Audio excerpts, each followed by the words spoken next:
conversation. I am super, super pumped to open up August with Cynthia Barnes. Now, I've been following this lady boss on LinkedIn, saw that we were both top voices, so I reached out and I just have to tell you, even in my short time being on the call before this, I just love her energy. I could tell that she is that authentic lady boss that I only believe in.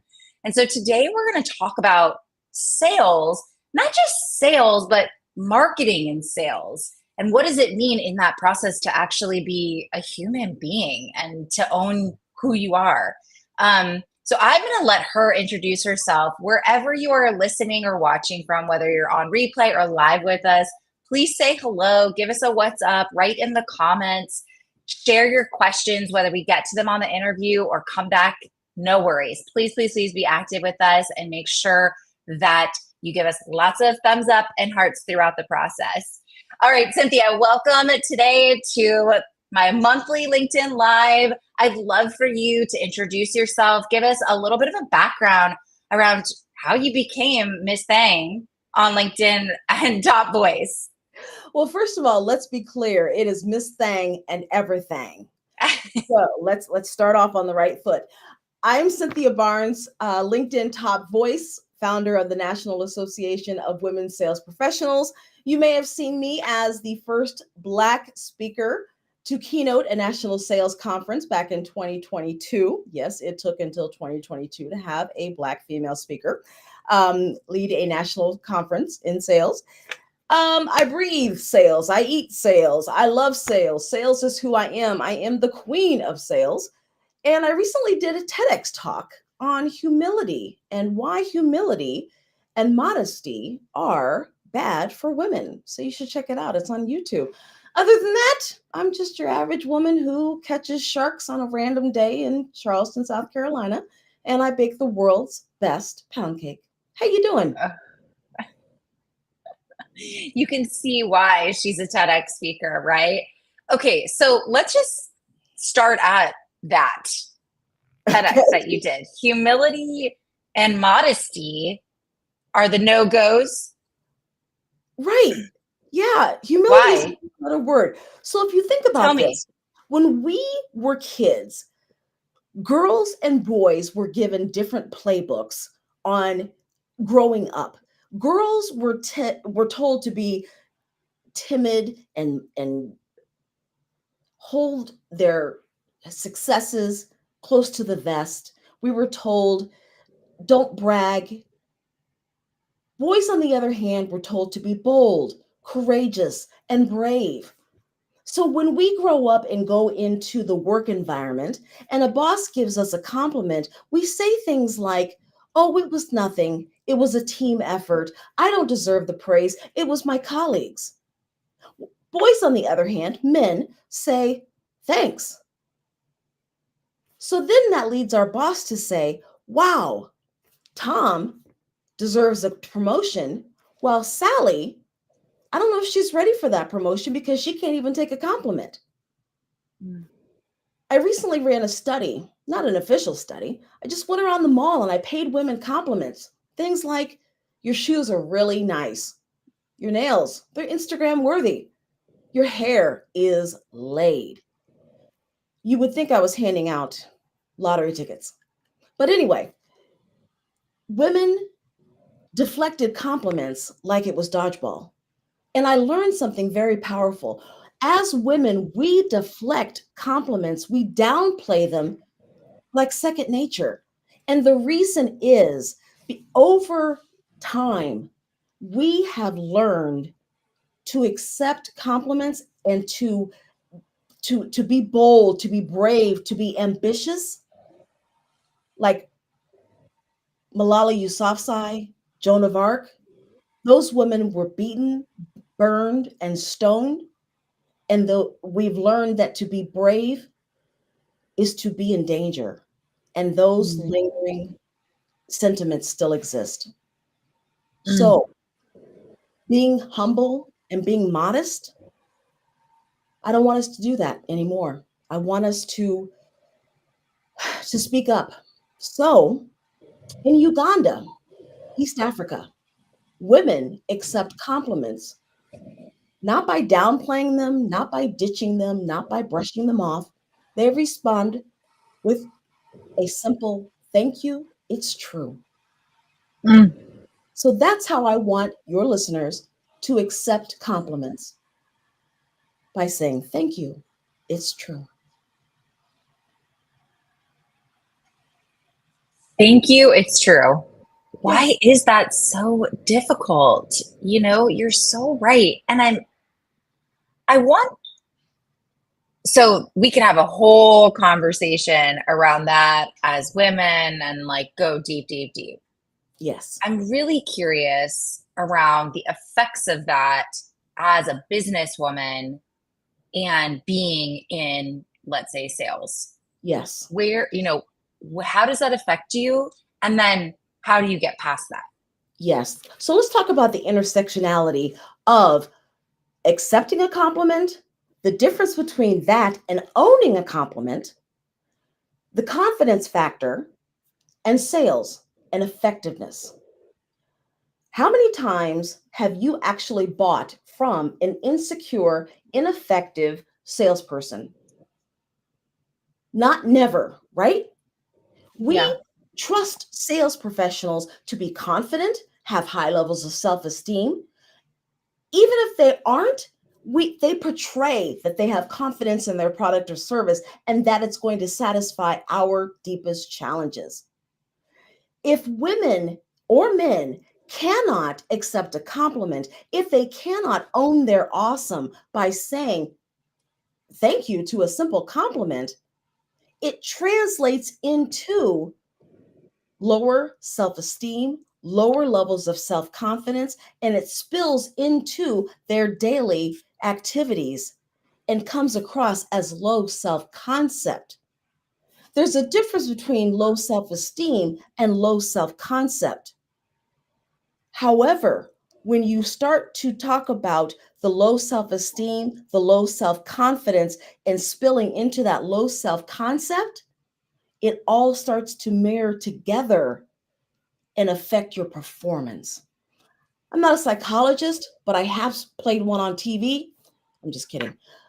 But when you study the correlation and the intersectionality of self confidence, self competence, self concept, and self esteem, you'll find that there are threads that intertwine. So you've been a pretty successful saleswoman. How did you get past that to actually deliver results? Anytime I thought that I did not have what it took to sell effectively, I went and learned my craft. I either examined where is the gap? Do I not know my product or service as well as I could? Do I not know my prospects as well as I should? Where's the gap? And whatever the gap was, I filled it. Do I need to bone up on prospecting? Do I need to figure out how to close better? Do I need to brush up on my negotiation skills? There's a direct correlation between competence and confidence. And when you raise your competence, you raise your confidence, and that naturally raises your self concept. Okay, so I tell me what you think about this. Excuse me.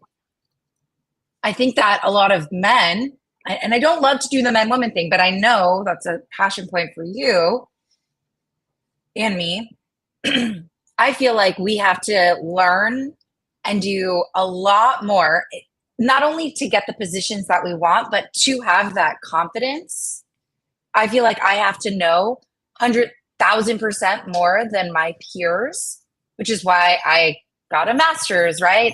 And Mhm. why I interviewed like crazy and why I do more work and all these things to get still not the same results Mhm. as potentially my male peers. So at what point is there, it's just you know enough right? There's something else happening here. Yes, it's not right. It's not fair. It is what it is. We are not going to change society. It's too big. I tried. I tried changing perceptions of people. The fact of the matter is, I can change me. That's it.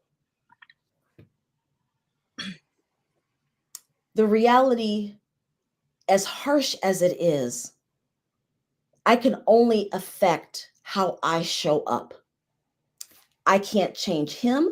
I can't change her. I can't change you, but I can change me.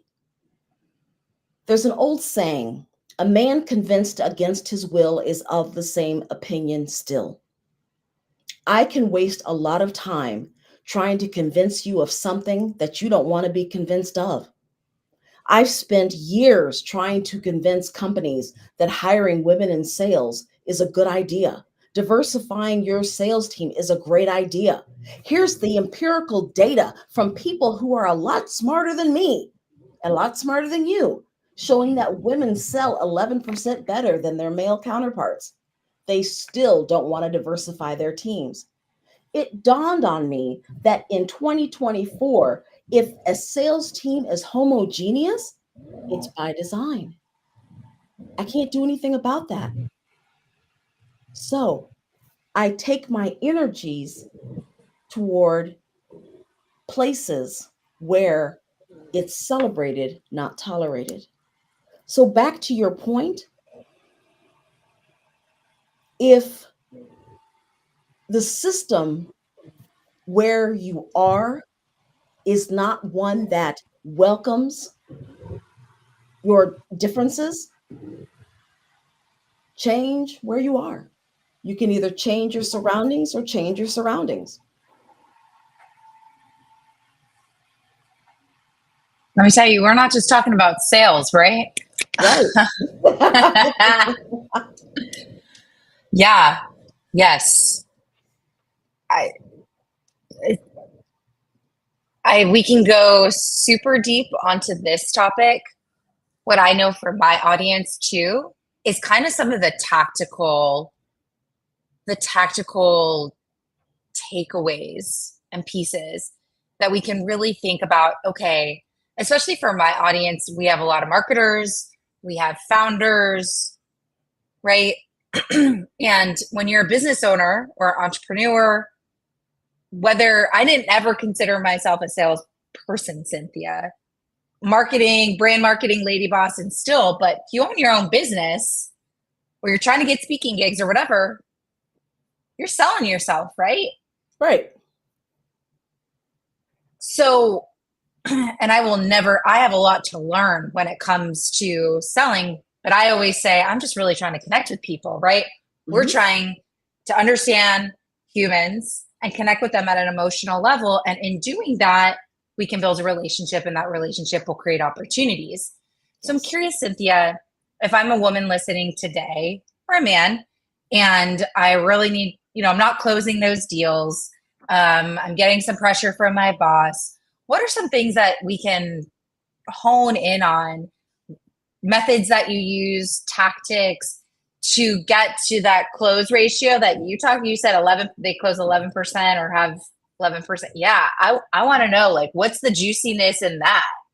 Okay. So here's the deal. You've heard that it's all about the relationship, right? Yeah.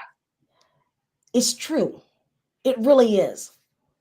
So back in the day, before we had all of this technology and made sales very transactional, Yeah. sales was relational.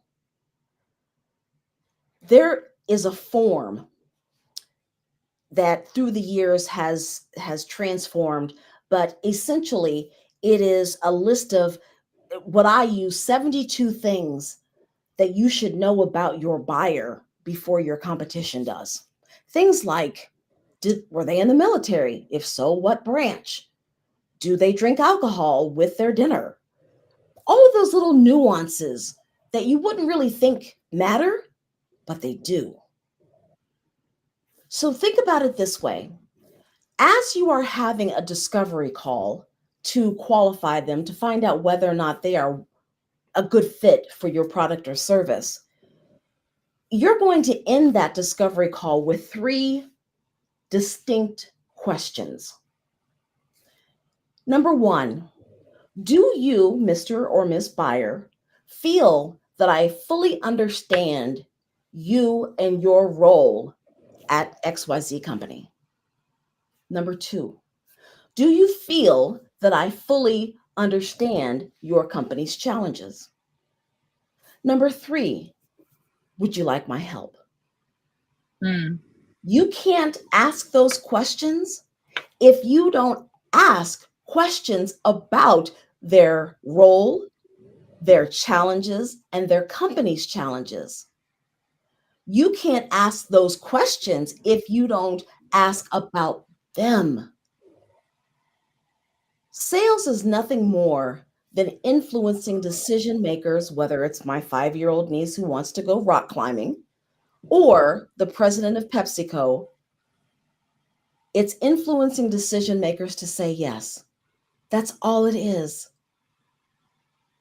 People don't care how much you know until they know how much you care. That's true. So ask tons of questions to show that you care about them, to show that you genuinely want to help them solve their problems.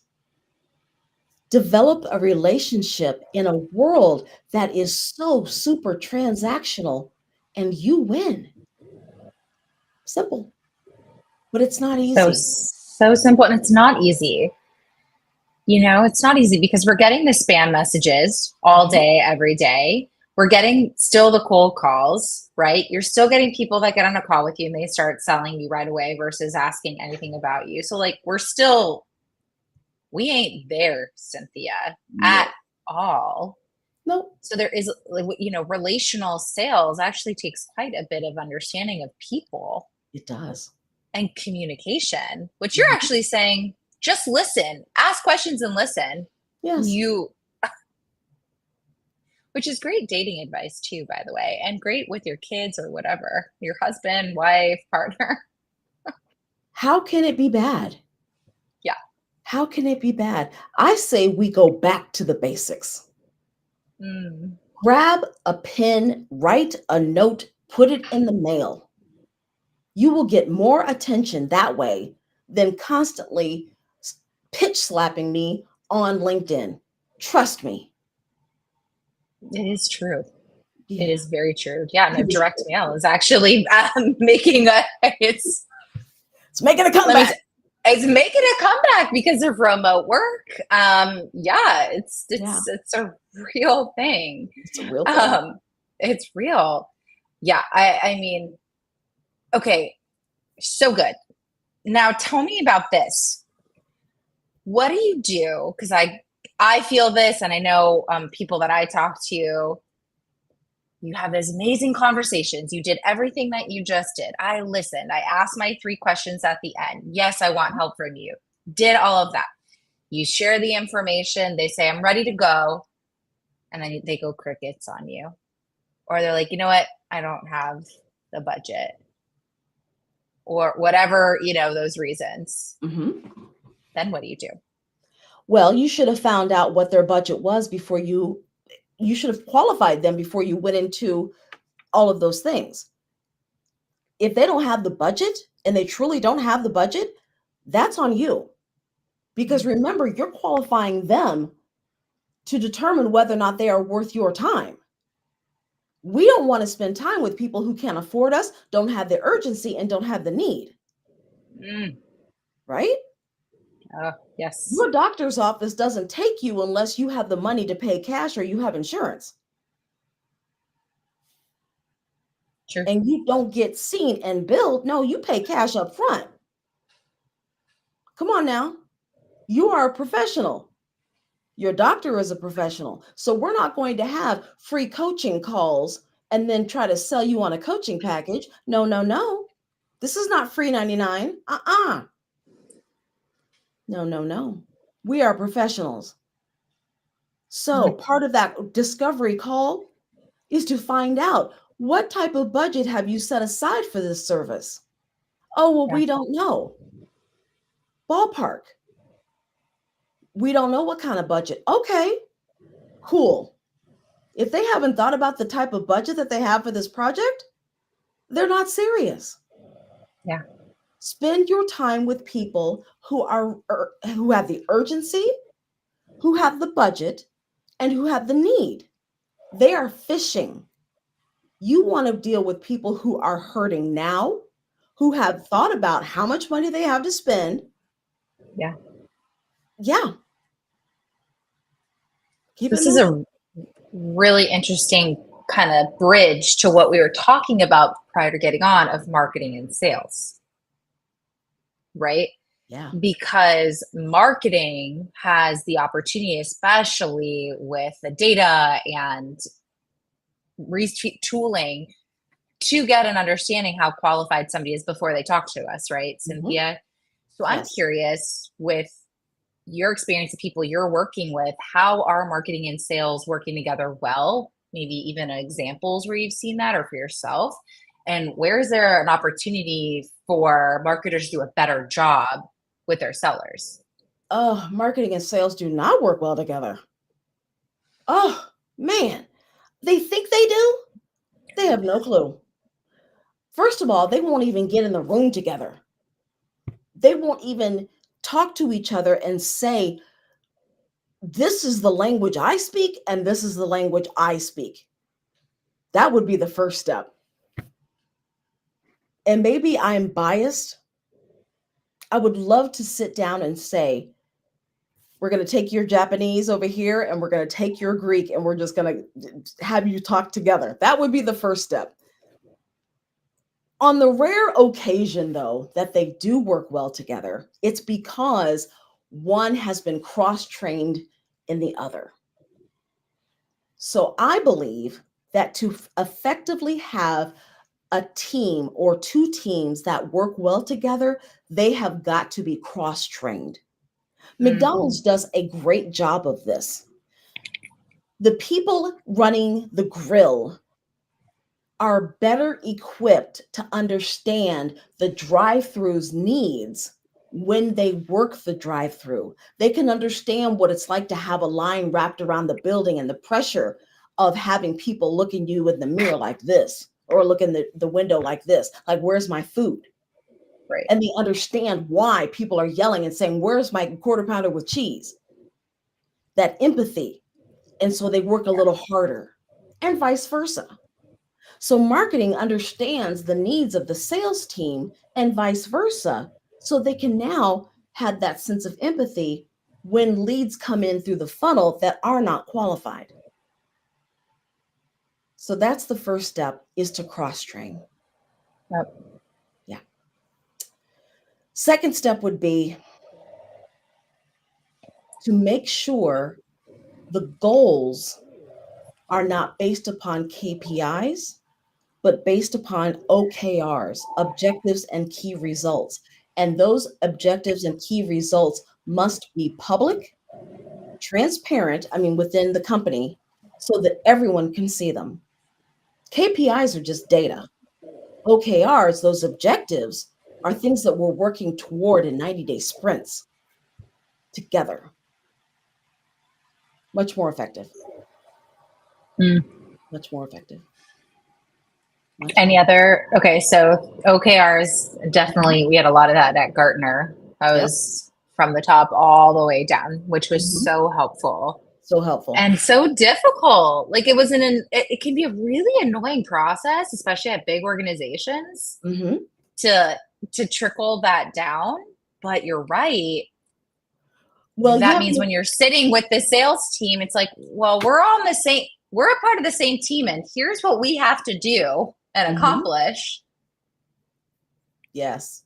And every team should have their own OKRs, and every person should have their own OKRs based upon the teams, which is based upon the department, which is based it works if you work it. Correct. Yes. It works if you work it.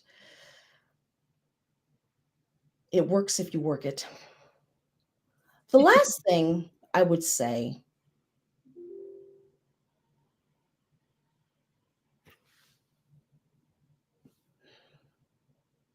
is about social media. You know, I love LinkedIn. There are too many sales professionals who do not optimize LinkedIn well. They're posting things that the marketing department puts out, and the marketing department does not use LinkedIn well. So, if the marketing department doesn't use LinkedIn well, and the sales team is just pushing out whatever the marketing department put, like forward and just add, no wonder it's jacked up. Yeah. Well, what if the sales professionals adopted a mindset of, I'm going to create a brand for myself. I want to become a subject matter expert in XYZ, not just this product, but the industry. When they become a subject matter expert, their company automatically gets the attention, but so did they. So it's a win-win situation. And I think that's where a lot of companies go wrong. They try to micromanage their sales team's LinkedIn presence. Newsflash, your salesperson's LinkedIn is their own. You have no right to tell them what to post and what not to post. Freedom of speech. You can't tell them anything. You can't. You can't. But I think a lot of salespeople need to establish their own brand. Oh, Cynthia, that is a big piece of what we do at Stand Out Authority. Yeah. Social selling, activating your voice, and then how do you connect your story with the companies? When you connect both of them, then it actually can feel really authentic to you, help the company, help you, win-win situation. And Yes. one thing I'd add about the LinkedIn profile, yes, you own it. But when you work for somebody else, there are guidelines. And Okay. you will always, and every company should have social media guidelines. They usually do, but they're buried somewhere or they don't exist. Yes. They don't exist or they're buried. And so what people do, instead of just being aware of what are the guardrails for this company, they just decide, I don't want to risk it. I don't want to do it. I'm not. Well, Right. instead, you know what you can and can't say. Ask, Right. and go for it, right? Imagine if Dwayne Johnson took that approach. He went from being a pro wrestler to an actor to selling vodka. Now he's on the stock market. Who knows what he's doing? He's always Dwayne Johnson, though. Always Dwayne Johnson. Kevin Hart, same thing. Comedian one day, selling DraftKings the next. He's always Kevin Hart. Yeah. Promote you. And whoever's paying the highest dollar.